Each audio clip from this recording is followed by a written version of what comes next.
So obviously, welcome to Messy Stress to Calm Clarity.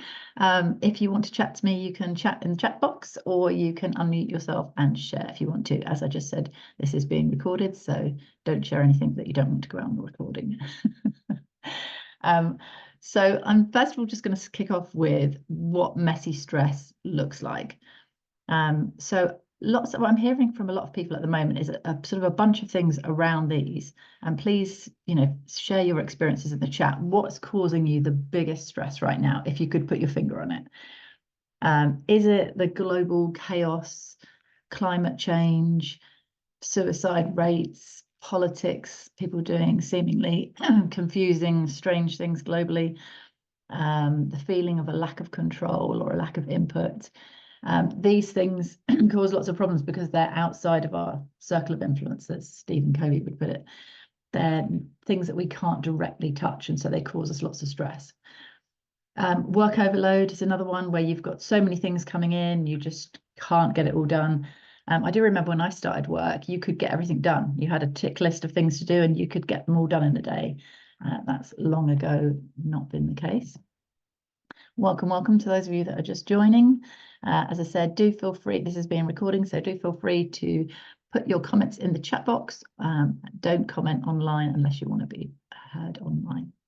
So we're just thinking about the things that cause messy stress, like why are we feeling so stressed right now? So global chaos is one, work overload is another, and competing priorities and values is another. So depending on what kind of motivation you have, it could be that people are competing with you in a job sense, people are competing with you for money, people are competing with you for excellence in the sport, say, that you're doing, or it could be competing with you over values. So this is particularly the case at home. I think we should do this with the kids. I think we should do that with the kids. That kind of home stress will cause lots of value competition. And values are not something that you want to compete over or even negotiate over. Your values are your values. So there's some different ways to deal with that. Health, fitness will cause you loads of stress, physical stress or mental stress. So, and I mean both there. I've put weights there because I do think weightlifting is probably one of the most useful ways to gain to gain fitness mentally and physically these days. So health and fitness is really important. Pay attention as much to what you put in your mouth as to what you put in your mind. Pay attention as much to what you're lifting physically as what you're lifting mentally. Try and see those two things as the kind of symbiotic things that they are. And last of all, relationship struggles. It's said that if the major relationship in your life is working well, then all is well. Even if most things have gone to crap, if the main relationship in your life is great, you can handle it. Whereas if the main relationship in your life has gone to crap, then no matter how great everything else is, everything else seems to be a struggle. And we need to struggle to improve, but this is kind of difficult. And if you say, well, Liz, it'd be nice if there was just one of those, but I've got all of those going on, and some of you can relate, then it's no wonder that you're feeling stressed. So I want to share with you, this is no surprise of what's stressing you out. I hope you've realized what's stressing you out. But the perspective change that I want to share with you today, I hope that is a surprise or a change in the way of viewing things. So we're going to do this in 5 days this week. Today is about clarity. Tomorrow we're going to talk about making a decision. Wednesday we're going to talk about positive power and purpose and how that changes your story completely. Thursday we're going to talk about graceful growth, because we're always growing, and if you're fixed on the end destination, that's one reason why you're feeling so stressed. And Friday we'll just talk about embedding and how do you get this to stick, because we've all done these things where we think, oh yeah, that's great, I'm going to do that, and then we do it for 5 minutes and stop. So that's where we're going this week. So this is my reframe for you for today. So stress is resistance to what is. So you've got what's happening, and then you've got what you think should be happening or what you want to happen. So like a silly example is, I leave all the stuff on the bottom of the stairs, believing that my children and my partner will take it upstairs with them when they go. No, definition of optimism. Now, if I believe that they should, and it's almost become a value thing to me that they should respect me enough to take it upstairs, I'll start to get stressed about it. I might have asked them to do it. So this isn't a, Liz, you haven't voiced your opinions thing. No, I've asked them, but they still don't. So if I feel stressed, it's because I get stuck in, but they should. And this is why global events stress us out so much, because we're stuck in, they should do that. Why are they doing that? That's madness. But we have no way of changing what they're doing. And this is the only sanity you can get from stress, is to recognize you can only change yourself. You cannot get into other people's heads and change them. You can inspire other people to be different, but if you can't inspire yourself to be different first, then that's going to be a hard slog. So think about, could I accept what's happening? What would it take to accept it? So the first thing to do is to breathe, give yourself some oxygen, and just think, that's annoying, that's frustrating, that's sad, that's frightening, that's whatever. Try and connect to actually what you're feeling, rather than jumping instantly into a blame or a pushing it away from you because you're refusing to admit that it's like this, that it can be this way. So try and think, okay, well, what if it wasn't? What if it wasn't like that? What do I feel like? What is this causing me to feel? What is so unacceptable about this to me? And I'm not saying you should accept it. Like, there are lots of situations you should get the hell out of. But decide what's wrong here. Not that they shouldn't do that, which may be true, but it doesn't help you. You're still stuck. And I don't want you to be stuck. So how do you get out of this stuck feeling and become unstuck? I wrote a book about this because I was so passionate about it, because stories run our lives. They always have, they always will, but you can change them. So the way I think about change is like a change bridge.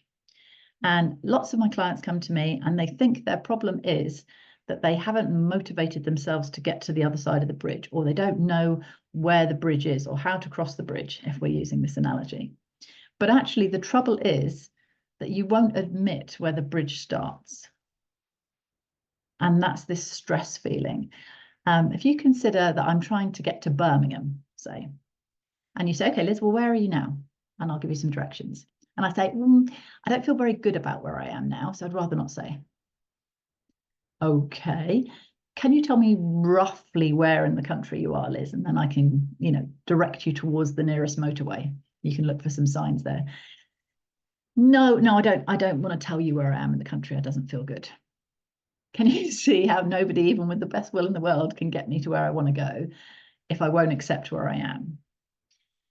Sometimes we're so scared of where we are that we've got our eyes closed and we're hiding. Again, there's no way you can get anywhere near the change bridge. It's like the start of the bridge is on marshy land. It doesn't matter how enticing the other side is. You're not going to step onto that bridge because it will fall into the canyon, like Raiders of the Lost Ark style. So what you need to do is accept that you are where you are. We're way too hard on ourselves about where we are. Yeah, but I should have been here. I should have done this by this point in my career. I should be able to do this. I've had training. I've had coaching. I do this to myself all the time. I should know better than this. But until you can admit it, you can't get over it. I had a situation recently where I was being defensive with my partner. And until I could admit that I was doing it, because I'm a coach, I teach people how to do this. I teach people about relationships. I don't do this sort of thing. Menopause is wonderful. But until you realize you're doing it, you can't then go, okay, right, well, now I know what I'm doing. I can stop doing it because I can see where the bridge goes. But until you can get to the start of the bridge, you cannot cross it, obviously. So the rest of the week, I'll talk about other bits of the bridge and how we can deal with that. But today is all about accepting where you are. So what can you do right now? Well, the first thing to do is breathe. Right now, you're fine. You wouldn't be watching this if you weren't. So you're somewhere warm and dry. You've got access to electricity and the internet. Things are okay. In one moment, you could be forced right across the change bridge and you wouldn't think twice about it. If I suddenly put your life in danger or somebody's life who you loved in danger, you would suddenly very quickly accept where you were and do whatever it took to get yourself out of that danger. It polarizes people. Now, obviously, we don't want life-threatening things to happen to us before we change. So we need to reassure ourselves right now that we're okay. Like, this is not where we want to be, but it's okay. I'm not in this moment right now. I'm not breathing my last breath, so I can do something different. So the next thing is to set your intentions early. So decide what you want to happen today, what you want to happen for the rest of the week, and review. So do that kind of bookending thing. What happened this week that was good, that I can feel grateful for? Gratitude is a brilliant emotion. We'll talk more about that later in the week. But set your intentions early. Do this week. So look at the rest of these sessions. And last of all, the buffet table. We'll talk about it loads over the rest of the week. But the buffet table of life goes like this. You can have anything you want. But the more you pay attention to, the more the kitchen will send out more of that. So, like you're at a wedding, somebody says, oh, Liz, I hate, that cheese with the blue stuff in it. Oh, it smells so bad. Makes me want to be sick. I might eat some and then I'll be sick. Don't worry, I say. Move away from the cheese. No, look, that man's been sick. See, we're starting to form a group about how the cheese ought to be taken off the table. And the kitchen's going, oh, lots of interest in the cheese. Let's send some more out. And so it goes on. Life is like this.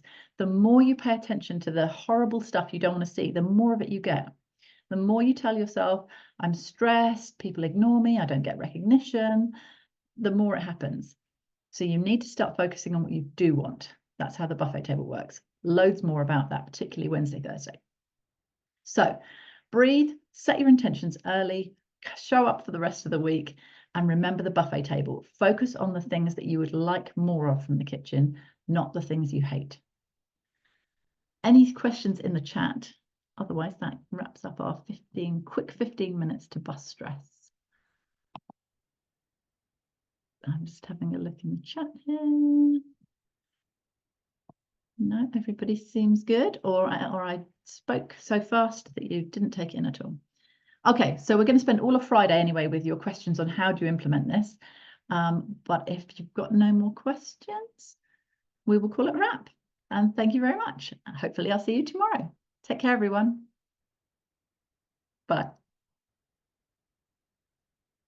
Thanks, guys. Bye.